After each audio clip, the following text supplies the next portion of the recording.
I never thought a simple picnic in the heart of an untamed forest could unravel the very fabric of my life. My name is Elira, and I've spent 5 years building a world with Oliver, a world of quiet love and shared laughter under willow trees. But today, as the sun dipped low and the shadows grew long, something dark and forbidden stirred among the whispers of pine needles. Surrounded by his closest friends, I felt the air shift, charged with a tension I couldn't name, until a single touch sent my heart racing and my reality spiraling. What did Oliver mean when he stood there, watching, with a look I've never seen before? Stick around, because what happened next will leave you breathless. Picture this. The world outside my window is a muted gray, the kind of evening where the air feels heavy with secrets yet to unfold. I'm standing in my kitchen, hands dusted with flour from a day of baking, and I can't help but let my mind wander. My name's Elira.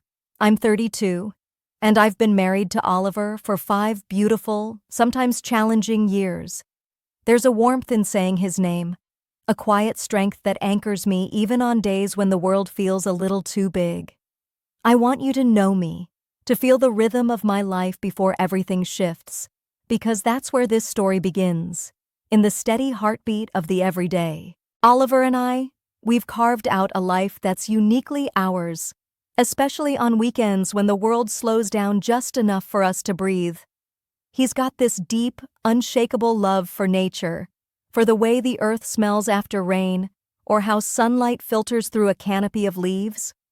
Our weekends often turn into escapes, little adventures where we chase the horizon together. Picnics are his favorite, and I've lost count of how many times we've packed a basket and driven out to some hidden spot, just the two of us. I can still see one of those days so clearly, under a willow tree by a quiet meadow, its branches drooping like they were trying to shield us from the rest of the world. We spread out a checkered blanket, the kind that's frayed at the edges from too many summers, and shared sandwiches, the crusts a little too hard, but perfect in their imperfection. We laughed over stories we'd told 100 times before, like the time he tried to impress me on our second date by cooking and nearly burned the kitchen down. There was this moment, lying there with my head on his chest, listening to his heartbeat, where I felt like time itself had paused just for us. It was intimate, raw, the kind of closeness that doesn't need words, our hands brushing, a lingering look that said everything. Those are the moments I hold on to, the ones that remind me why I said I do. But this weekend, it's not just us. Oliver's got this circle of friends, guys he's known since before we met, and they're joining us for a picnic tomorrow. There's Mason, early 30s, with a jawline so sharp it could cut glass and a charm that's almost too polished. He's got this way of making everyone laugh, but there's a cockiness there, like he knows exactly how to play a room. Then there's Ethan, late 20s, all quiet intensity with eyes that seem to see right through you. He doesn't say much, but when he does, you listen, because there's weight behind every word. And Caleb, mid-30s, a bear of a man with a laugh that booms like thunder. He's the loud one, always filling the silence with stories or jokes, the kind of guy who makes sure no one's I woke up early on Saturday morning, the kind of early where the world still feels half asleep, wrapped in a quiet that's almost sacred. The air was crisp and cool, sneaking through the cracked window of our bedroom, carrying the faint scent of dew and pine. I rolled over to see Oliver already up, his silhouette moving through the dim light as he packed for the day. I watched him for a moment, the way his shoulders flexed while he folded chairs and stacked them by the door, the quiet determination in his movements. There's something grounding about seeing him like this, so focused on the little things that make our adventures come to life. I slipped out of bed, pulling on a sweater, and joined him in the garage, helping to load the cooler with ice and snacks, tucking our old picnic blanket under my arm. It felt like a ritual, a familiar dance we've done so many times. But today there was a buzz in the air, an unspoken excitement for what lay ahead. We hit the road just as the sun started to peek over the horizon, painting the sky in soft golds and pinks. The drive out of town took about an hour, and I rolled the windows down, letting the fresh breeze tangle my hair. Classic rock played softly on the radio, a gritty tune that felt like it belonged to open roads and endless possibilities. Oliver hummed along, his voice low and a little off-key, but it made me smile. We didn't talk much at first, just soaked in the moment, but then he glanced over with that boyish grin of his and said he couldn't wait to show me this new spot he'd found. "It's perfect, Elira," he told me, his eyes lighting up. "You're gonna love it. The guys are already heading out there too. It's gonna be a good day." I nodded, resting my hand on his knee, feeling the warmth of him through his jeans, and let myself imagine a day of laughter and ease with his friends. A rare chance to see him in his element with the people who knew him long before I did. When we finally pulled up to the edge of a dense forest, I felt my breath catch. Towering pine trees stretched up to the sky, their needles casting dappled shadows across the ground, like nature itself was painting a masterpiece just for us. Somewhere in the distance, a river gurgled over rocks, its sound a soothing whisper against the rustle of leaves. We parked near a small clearing, just big enough for our group, the grass soft and untouched, framed by wildflowers that swayed in the gentle wind. I stepped out of the car, inhaling deeply, the earthy scent filling my lungs, grounding me in a way that only the wilderness can. Before we could even unload, I spotted Mason, Ethan, and Caleb already there, their truck parked a few yards away, gear scattered around like they'd claimed the spot hours ago. Mason caught my eye first, flashing that wide, almost too perfect grin, and gave me a wave that felt more like an invitation than a greeting. I returned a small smile, still adjusting to the energy of the group as I helped Oliver unpack. The day started innocently enough, with the 5 of us setting up in that beautiful clearing, the sun climbing higher and bathing everything in a golden glow. I spread out our old checkered blanket, smoothing it over the grass, while the guys hauled over chairs and cracked open a few cold drinks from the cooler. The air was filled with their banter, Caleb's booming laugh echoing through the trees, Ethan's quiet smirks cutting through the noise, and Mason's smooth quips keeping the mood light. I caught Oliver's eye as he arranged some firewood for later, and he winked at me, a silent reassurance that everything was just as it should be. For a while, it felt like the perfect day, the kind I'd imagined on the drive up here. But then, as the afternoon stretched on and the sun hung heavy in the sky, something shifted. I was kneeling by the blanket, adjusting the cooler to keep the drinks chilled, when I heard the crunch of grass behind me. I glanced up to see Mason approaching, his steps slow and deliberate, like he'd been waiting for the right moment.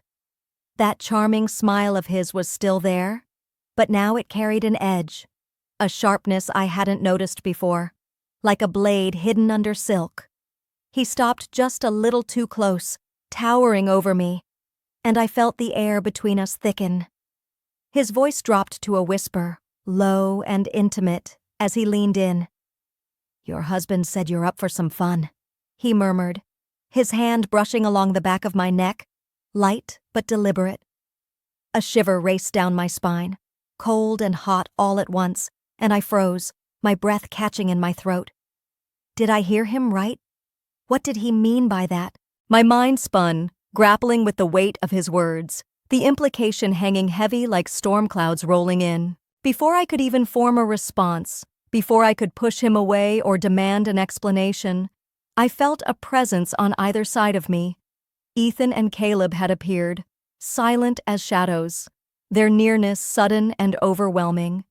Ethan's hand rested lightly on my waist, a touch that felt both casual and intrusive, sending a jolt through me. Caleb's grip on my shoulder was heavier, grounding, but it carried a possessiveness that made my pulse race.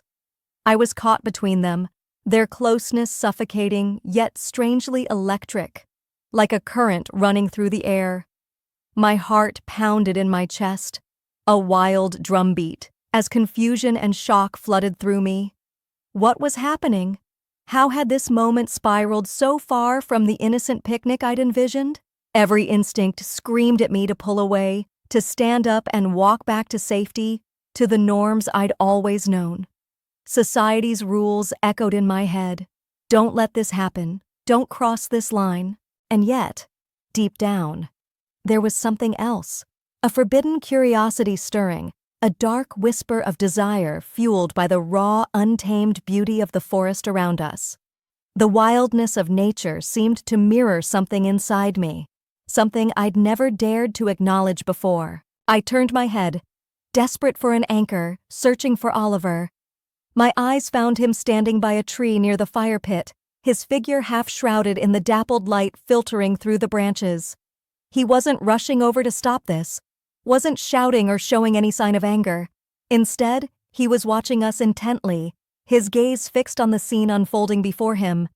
His expression wasn't one of hurt or betrayal, it was something else, a mix of excitement and possessiveness, a look I'd never seen on his face in all our years together.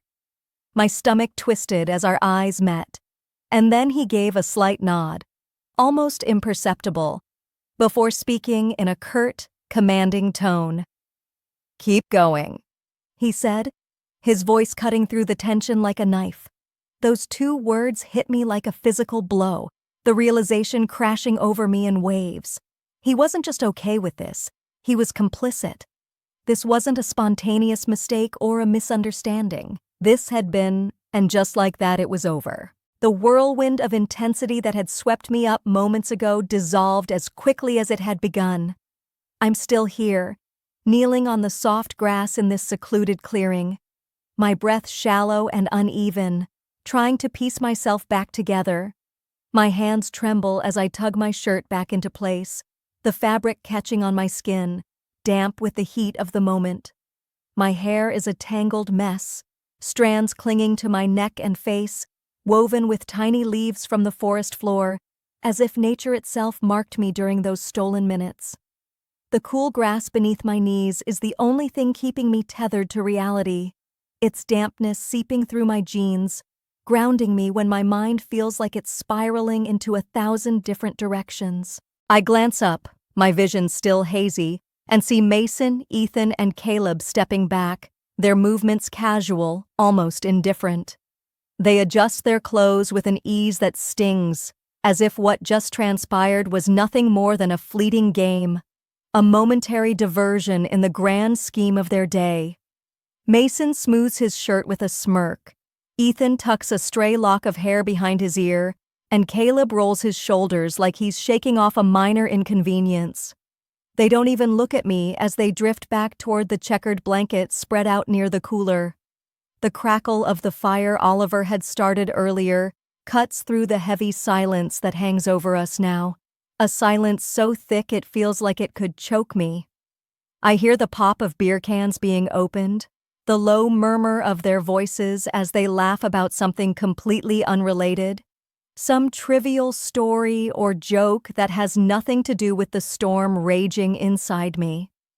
Their nonchalance is jarring, a sharp contrast to the chaos of emotions clawing at my chest. How can they act like nothing happened?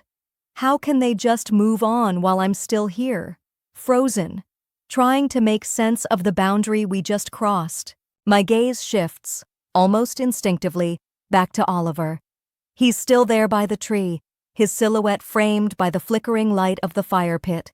His posture is rigid, shoulders squared, like he's holding himself together by sheer will.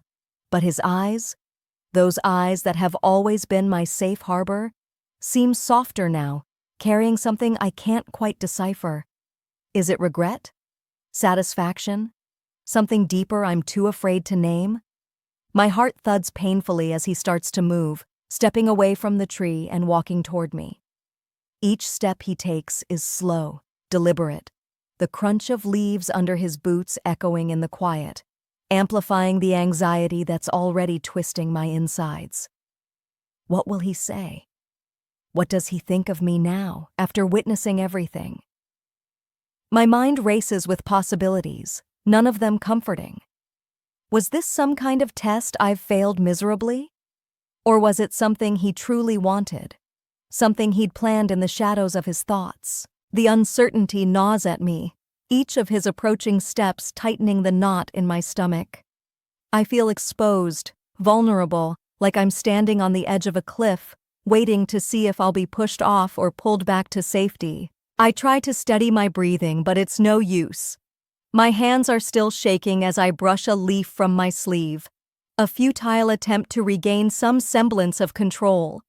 The scent of pine and smoke lingers in the air, mixing with the earthy musk of the forest, and it feels like the wilderness itself is watching, judging, holding its breath alongside me. I can still feel the ghost of touches on my skin, the memory of those intense, unspoken moments that unfolded under Oliver's watchful gaze. It's a weight I don't know how to carry, a mix of shame and something else, something raw and uncharted that I'm not ready to face. Did I betray him, even though he gave his consent? Did I betray myself by letting it happen, by not pulling away when every societal rule screamed at me to stop? Or was there a part of me, hidden deep, that wanted to explore that forbidden edge, to feel the wildness of this place mirrored in my own actions? Oliver is closer now, just a few steps away, and I can feel the weight of his presence bearing down on me before he even reaches my side. My heart is a frantic bird trapped in my chest, fluttering against the cage of my ribs as Oliver finally stops right in front of me. I'm still on my knees, the damp grass soaking through my jeans, and I can't bring myself to stand just yet, not with the storm of emotions still churning inside me. He lowers himself slowly, crouching down until we're eye level, and then his hands find my shoulders, warm and firm, pulling me into an embrace that feels both like a lifeline and a question I don't know how to answer.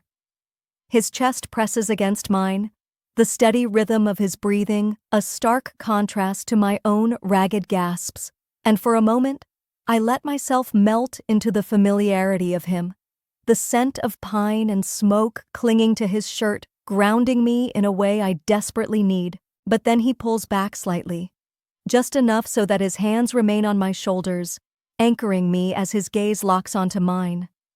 His eyes are intense, burning with something raw and unfiltered, and it makes my pulse spike all over again.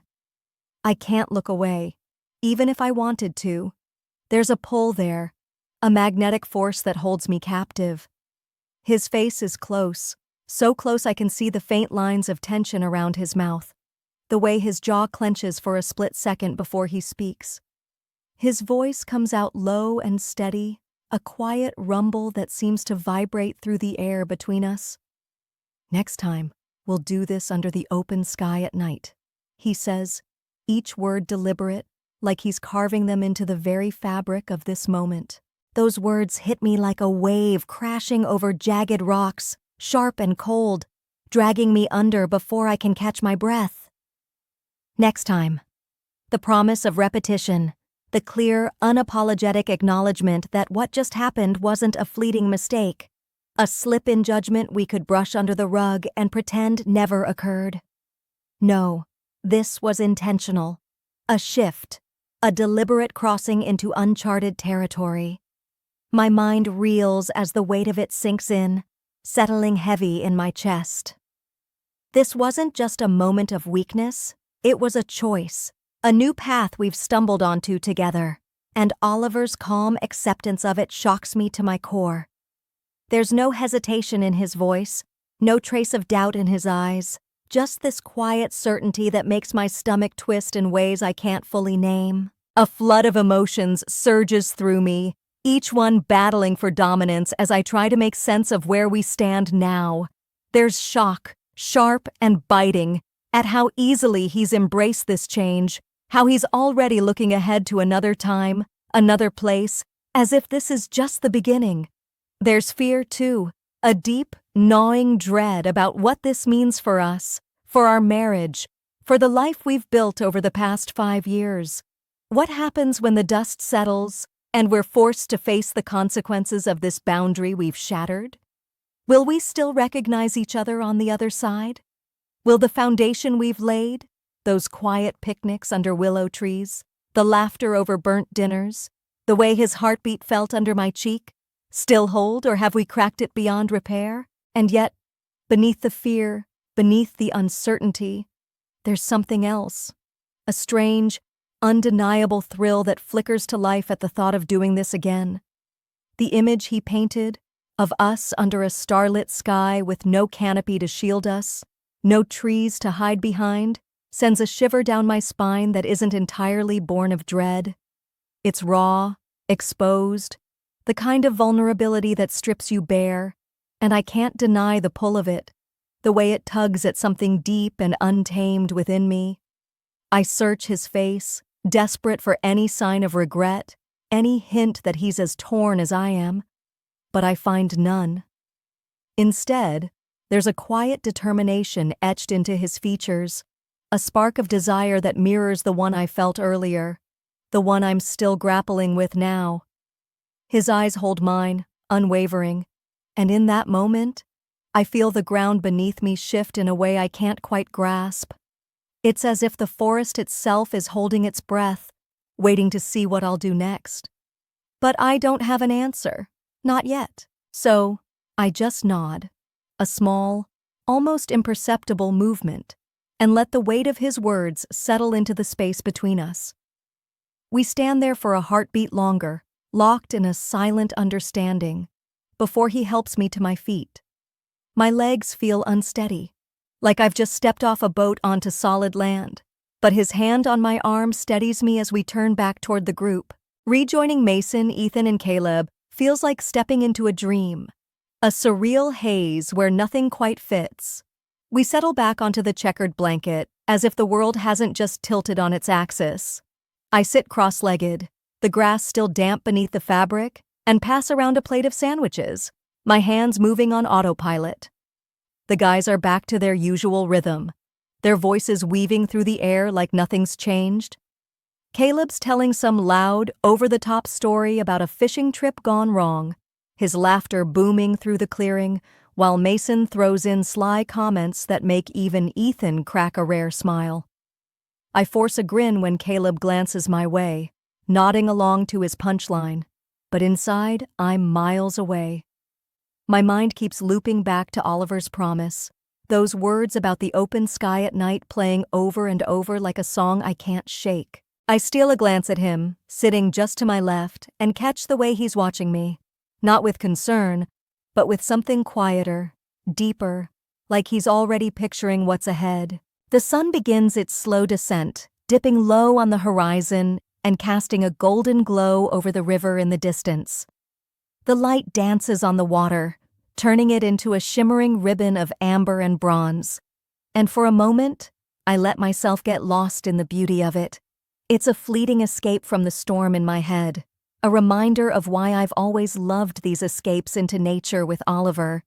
But even that beauty feels tinged now, layered with a new kind of awareness I can't ignore. Oliver's voice breaks through my thoughts as he suggests we start packing up before it gets dark. His tone is casual, practical, like he's just thinking about the drive ahead. And the others agree without hesitation, folding chairs and gathering empty cans. I help in silence, rolling up the blanket with mechanical precision, my fingers brushing against the frayed edges as I try to anchor myself in the familiar. We load everything into the car, the group splitting off with quick goodbyes. Mason gives me a lingering look, that sharp-edged smile of his flickering for just a second, but I turn away before it can pull me under again. Ethan and Caleb wave as they head to their truck, their voices fading into the rustle of leaves as they disappear down the trail. Then it's just Oliver and me again, climbing into our car for the drive home. The silence between us is heavy, charged with everything we're not saying. I stare out the window, watching the forest blur past in shades of green and shadow, while the hum of the engine fills the void. I can feel his presence beside me, solid and unyielding, and every so often, I catch him glancing my way. There's a small, knowing smile on his lips, barely there but impossible to miss, and it sends a shiver through me. It's not just unsettling. It's intriguing. A puzzle I don't know if I'm ready to solve. What does he see when he looks at me now? What does he want from this new path we've stumbled onto? The drive stretches on, the sky darkening as the last traces of sunlight bleed away. My thoughts churn, a tangled mess of questions and half-formed feelings. I think about the way the day started, with that quiet excitement of a simple picnic, and how it spiraled into something I never could have predicted. I think about the weight of those moments in the clearing, the way they've carved themselves into my memory, with a sharpness that both scares and draws me in. Don't forget to subscribe, like, and comment if you enjoyed this story. This will help us create more engaging stories for you.